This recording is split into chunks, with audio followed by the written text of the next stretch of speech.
السلام علیکم دوستوں، میں امید کرتی ہوں آپ لوگ دنیا کے کسی بھی خطے میں اس چینل کو دیکھ رہے ہوں، انشاءاللہ خیریت سے ہوں گے۔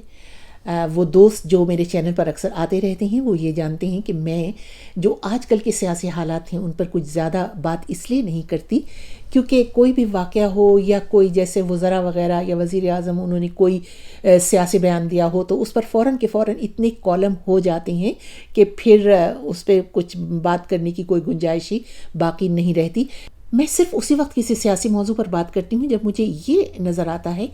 کہ حالات کا جو یہ رخ ہے یہ عوام کے سامنے نہیں رکھا جا رہا،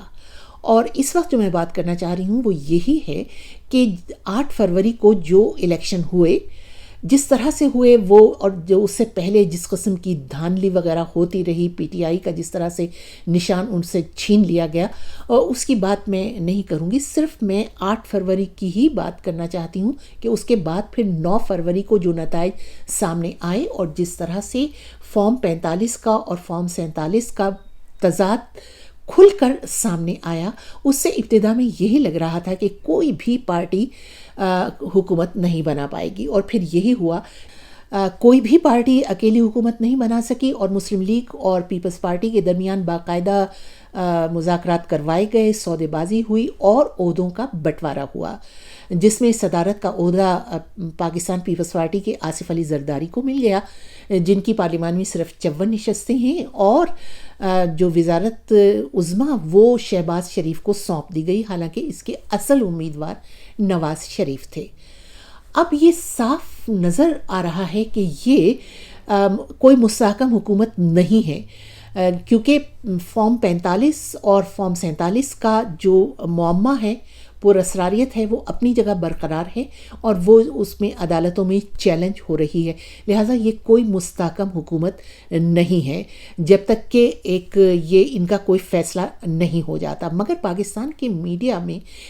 اب یہ بیانیہ باقاعدہ چلایا جا رہا ہے کہ جی یہ حکومت تو بن گئی اور یہ بڑی مستحکم حکومت مستحکم بھی ہو جائے گی وقت کے ساتھ، اور اس کو باہر سے بیرونی ملکوں سے بھی اس کو پذیرائی مل رہی ہے، جبکہ بین الاقوامی مبصرین اور میڈیا نے، بی بی سی نے اور بھی جو تمام بڑے صحافتی چینلز ہیں، انہوں نے یہ باقاعدہ طور پر کہا کہ پاکستان میں 8 فروری کو ہونے والے انتخابات میں پی ٹی آئی کے حمایت یافتہ امیدواروں نے دونوں بڑی سیاسی جماعتوں پاکستان مسلم لیگ نون اور پاکستان پیپلز پارٹی پر سبقت حاصل کر لی تھی، اور دونوں بڑی جماعتیں اس پوزیشن میں نہیں تھیں کہ وفاق میں بغیر اتحاد کے حکومت سازی کر سکیں۔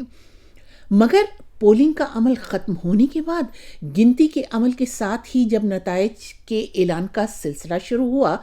تو پھر بالکل شروع میں تو یہی تاثر ملا کہ پی ٹی آئی کے حمایت یافتہ امیدوار میدان مار رہے ہیں، مگر پھر 9 فروری کو آہستہ آہستہ یہ نتائج کے آمد اور ان کا اعلان کا سلسلہ سست روی کا شکار ہوتا چلا گیا۔ بہرحال ان دھاندلی زدہ انتخابات کے نتیجے میں جو